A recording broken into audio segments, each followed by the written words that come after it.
Access of good can be bad. अच्छाई की अधिकता भी खराब हो सकती है। Hello and good morning friends, this is Sanjeev Jain. तो ये स्टोरी जो है ये मैंने ओशो से सुनी थी। तो ये एक तिब्बतन स्टोरी है और इसके अंदर में बताया गया है कि एक बार एक तिब्बत के अंदर में एक बहुत ही रहस्यमयी एक तालाब था या सरोवर था। और उसी के साथ में एक वृक्ष था।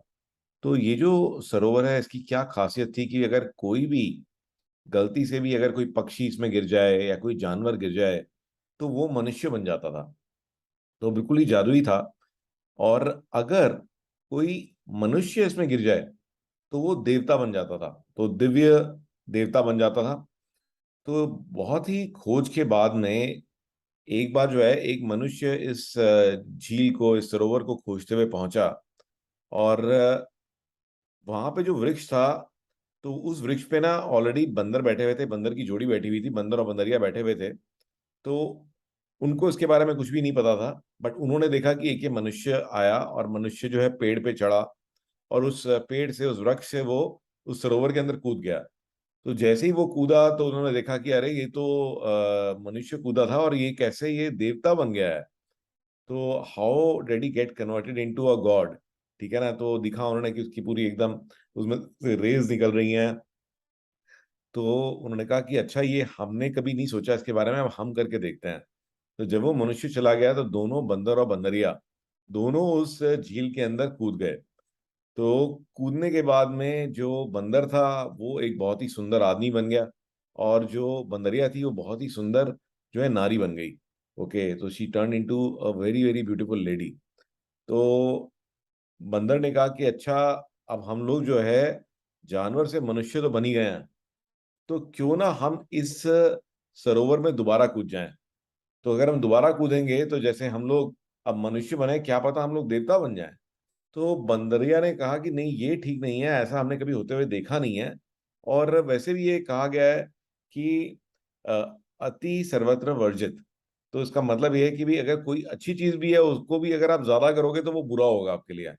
तो उसने कहा कि नहीं, मैं नहीं कूदूंगी। बट बंदर ने कहा कि अच्छा ठीक है, तू सोचती रह, मैं तो कूद रहा हूँ।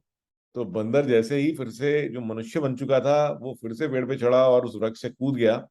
तो वो वापस बंदर बन गया। और उसने फिर दोबारा कोशिश करी, अब उसके बाद में कुछ भी नहीं हुआ। तो अब उसको कितनी बार भी कूदता रहा, उसमें नहाता रहा, बट लेकिन अब कुछ नहीं हो रहा था। तो देख के बहुत ही मायूस हुआ। और अल्टीमेटली जो बंदरिया थी, जो कि एक बहुत सुंदर नारी बन चुकी थी, तो एक राजा जो है वो जंगल में से गुजर रहा था, उसने उसको देखा, उसे बहुत ही अच्छी लगी, तो उसने उसको जो है अपनी रानी बना लिया। जो बंदर था उसको एक जो है मदारी पकड़ के ले गया। और एक दिन जो है वो मदारी जो है वो राजा के महल में अपना बंदर का नाच दिखाने आया। तो बंदर ने देखा कि उसकी जो बंदरिया है वो रानी बनी हुई है और खूब फूट फूट के रोने लगा। तो फिर जो है आप देखते हैं कि ये जो स्टोरी है, इस स्टोरी का मॉरल क्या है कि नेचर जो है हर एक चीज को बैलेंस में रखती है। तो nature keeps everything in balance. तो गुड भी है तो आपके लिए जो चीज आप बहुत अच्छी लग रही है आपको, तो उसका एक्सेस भी बैड हो सकता है। तो देखिए, आप ये देख रहे हैं कि भाई हम लोगों ने अपने लिए शहर बनाए, पूरे कंक्रीट जंगल बना दिए।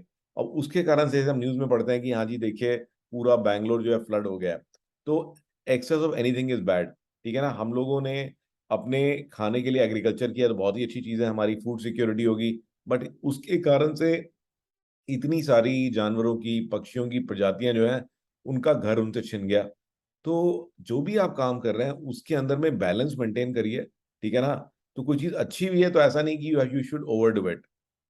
तो आइए आज की एक छोटी सी टेक्निक बताता हूँ।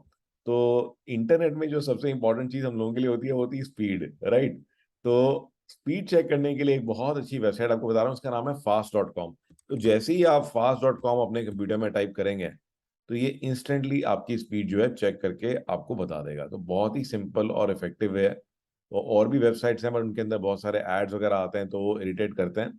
तो आप चाहें तो इसके अंदर में ये देखिए और भी इसमें इंफॉर्मेशन देख सकते हैं। बट बहुत ही सिंपल और इफेक्टिव तरीका है। तो गाइज आपको आई होप कि ये स्टोरीज मोटिवेट करती हैं, अच्छी लगती होंगी। तो do leave your comments, I look forward to hearing your feedback. And कोई भी चीज़ आप मुझसे कहना चाहें तो आप मेरे को व्हाट्सएप भी कर सकते हैं। So bye bye, take care. Look forward to seeing you again with another amazing story.